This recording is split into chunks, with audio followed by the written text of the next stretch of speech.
Selamat datang di program pertanyaan tentang kehidupan dalam bentuk tanya jawab. Pertanyaan ini terdiri dari pertanyaan umum di mana layaknya para pendengar seperti Anda akan menanyakan pertanyaan yang mungkin mempunyai subjek penting yang berbeda, termasuk pertanyaan tentang Allah, Yesus, surga, dan doa. Tidak ada larangan dalam bertanya. Beberapa pertanyaan yang diajukan bersifat antagonis atau bahkan berlawanan. Tetapi saya dan tamu saya sangat menghormati sudut pandang yang berbeda saat kami membawakan program ini. Nah, sekarang ada pertanyaan lagi dari Bapak Ishak dari Bogor. Mengatakan, saya tidak percaya Allah menciptakan dunia. Saya pikir dunia ini sudah ada. Ya, terima kasih Pak Ishak telah berbagi pemikiran Anda. Misalkan seseorang sedang berjalan di sepanjang jalan dan melihat arloji berkilau di tanah. Dia mengambilnya dan melihat bahwa arloji itu masih jalan dengan sempurna dan dipelihara dengan sempurna. Tanpa diragukan lagi, orang itu akan tahu bahwa ada seseorang yang membuat arloji. Nah, ketika kita melihat indahnya dunia di mana kita hidup, keagungan gunung dan lembah dan sungai-sungai serta lautan yang indah, kita dapat mengetahui bahwa ada Sang Pencipta. Dan firman Tuhan memberitahukan kita bahwa Pencipta ini adalah Allah sendiri. Alkitab membukanya dengan pernyataan, pada mulanya Allah menciptakan langit dan bumi. Nah, sekarang Pak Ishak dari Bogor ini masih ingin menanyakan bagaimana Allah menciptakan dunia. Allah berfirman, dunia menjadi ada. Firman Tuhan tidak memperinci secara mendetail. Kita hanya diberitahu bahwa Allah yang menciptakannya. Sebelum Allah menciptakan alam semesta, hanya ada Allah. Allah berfirman dan alam semesta menjadi ada. Sulit bagi kita untuk memahami fakta ini. Tetapi itu benar. Ungkapan bahasa Latin, ex nihilo, berarti dari tidak ada apa-apa. Allah menciptakan alam semesta ex nihilo, dari tidak ada apa-apa.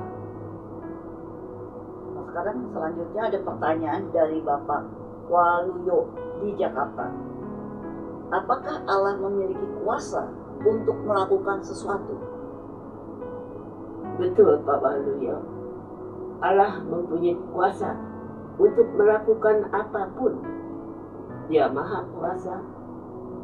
Kata omnipoten maha kuasa digunakan untuk menggambarkan Allah yang maha kuasa. Kata itu berarti maha kuasa. Ketika malaikat Gabriel mengumumkan kepada perawan muda Maria bahwa dia harus melahirkan Mesias juru selamat, gadis muda itu menanyakan, bagaimana ini mungkin? Malaikat menjawab, sebab bagi Allah tidak ada yang mustahil. Allah mempunyai kuasa untuk melakukan apapun. Nabi Yeremia berkata, ah Tuhan Allah, sesungguhnya Engkaulah yang telah menjadikan langit dan bumi dengan kekuatanmu yang besar dan dengan lenganmu yang terentang. Tidak ada suatu apapun yang mustahil untukmu. Sekarang ada pertanyaan lagi, Bu Syuli. Saya kadang-kadang berpikir, jika Allah memiliki semua kekuatan, mengapa dia tidak menghentikan angin topan, badai, dan wabah dan serta virus? Ya. Saya tidak tahu jawabannya yang lengkap untuk pertanyaan Anda. Beberapa hal tersembunyi dari kita. Tetapi firman Tuhan mengatakan kepada kita bahwa kita hidup di dunia yang jatuh. Yang saya maksudkan dengan pernyataan itu ialah Bahkan ciptaan itu sendiri dipengaruhi oleh dosa. Ketika orang tua pertama kita, Adam dan Hawa, berdosa, Tuhan berkata, "Terkutuklah tanah karena engkau dengan bersusah payah engkau akan mencari rezekimu dari tanah seumur hidupmu. Semak duri dan rumput duri yang akan dihasilkan bagimu, dan tumbuh-tumbuhan di padang akan menjadi makanan." Ratusan tahun kemudian, Rasul menulis dalam firman Tuhan, "Sebab kita tahu bahwa sampai sekarang segala makhluk sama-sama mengeluh dan sama-sama merasa sakit bersalin." Saat ini sedang terjadi bencana alam di dunia, dan wabah dan penyakit menyerang.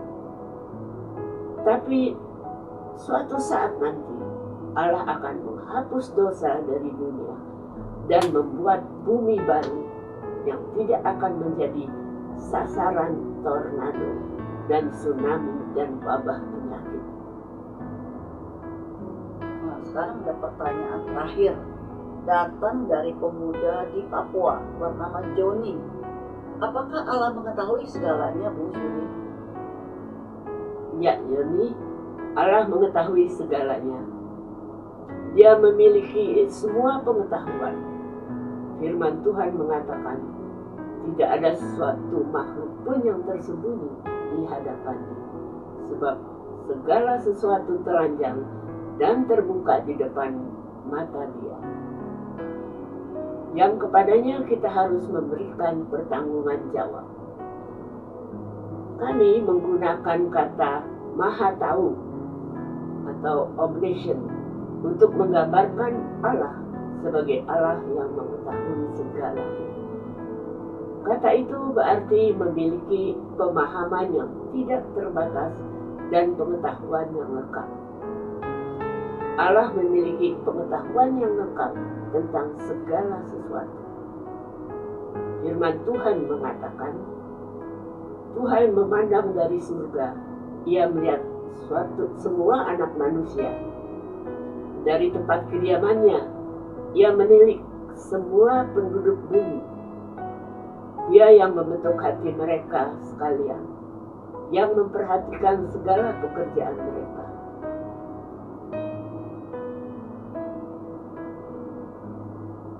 Pertanyaan pertama ini datang dari adik Caroline di Ambon.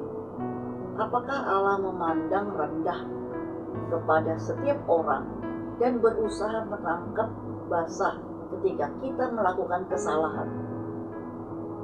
Ya, adik Caroline di Papua, jawabannya adalah tidak. Allah tidak memandang rendah dan berusaha menangkap basah kita ketika kita melakukan kesalahan. Beberapa orang menggambarkan Allah sebagai hakim yang marah, yang duduk di surga sambil mengawasi semua orang dan menangkap basah kita ketika kita melakukan kesalahan. Allah pasti melihat ketika kita berdosa, tetapi Dia tidak berusaha untuk menangkap kita. Dia sangat peduli pada kita dan Dia memandang kita dengan kasih. Dia tahu segalanya tentang Anda. Dia tahu bila Anda lelah, Dia tahu bila Anda bahagia, Dia tahu saat Anda sedih. Seorang bapak bernama Ahmadi dari Banten bertanya, apakah Allah tahu apa yang saya lakukan dalam kegelapan? Ya, Pak Ahmadi, Allah mengetahui apa yang Anda lakukan dalam kegelapan. Kegelapan tidak akan menyembunyikan perbuatan kita dari Allah. Firman-Nya berkata, biarlah kegelapan saja melingkupi aku, dan terang sekelilingku menjadi malam. Maka kegelapan pun tidak menggelapkan bagimu, dan malam menjadi terang seperti terang. Kegelapan sama seperti terang. Allah berkata, sekiranya ada seorang menyembunyikan diri dalam tempat persembunyian. Masakan aku tidak melihat dia?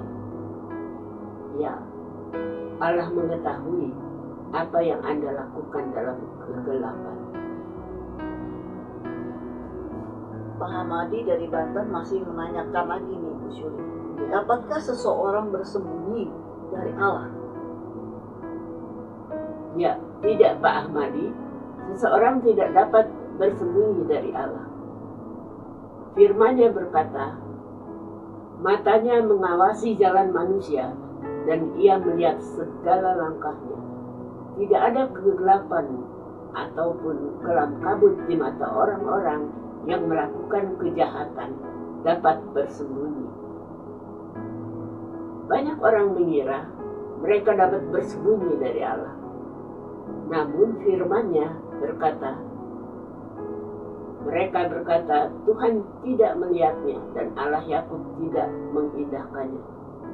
Perhatikanlah, hai orang-orang bodoh di antara rakyat. Hai orang-orang bebal, bilakah kamu memakai akal budimu? Dia yang menanamkan telinga, masakan tidak mendengar? Dia yang membentuk mata, masakan tidak memandang? Ya, tidak seorang pun dapat bersembunyi dari Allah. Nah, sekarang ada pertanyaan lagi nih Bu Syuri.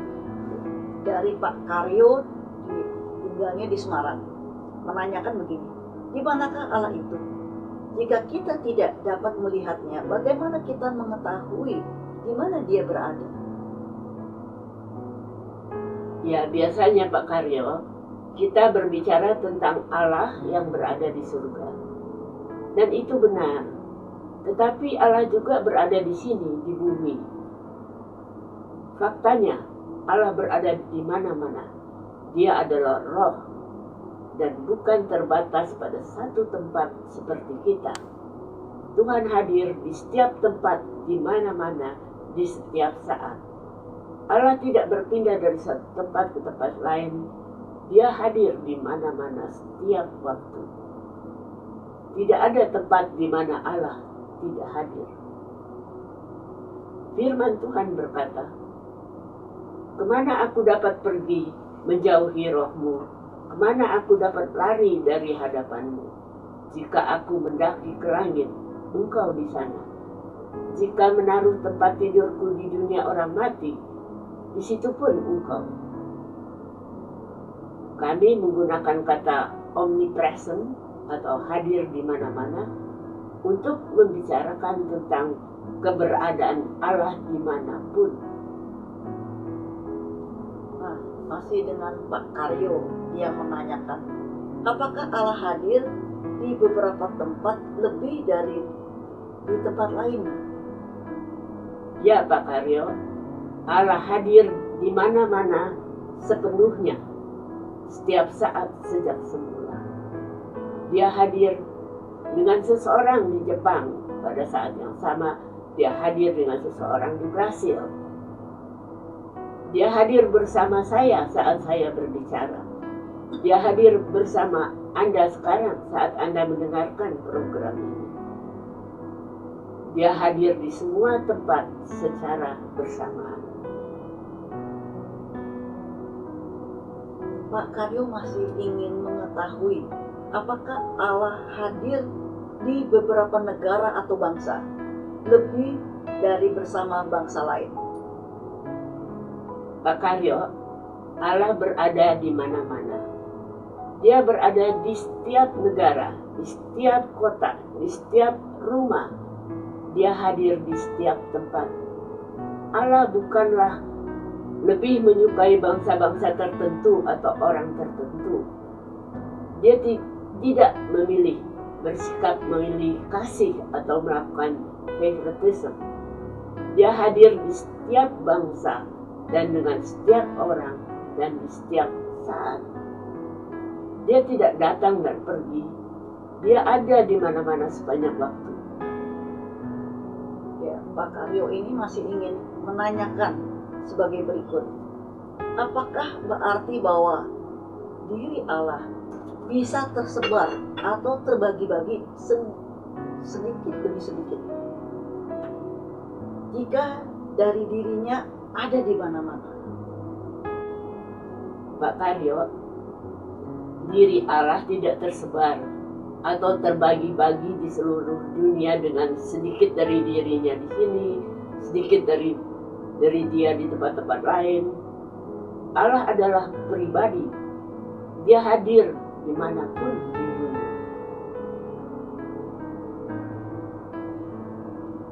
Nah, kami telah sampai pada akhir program kami.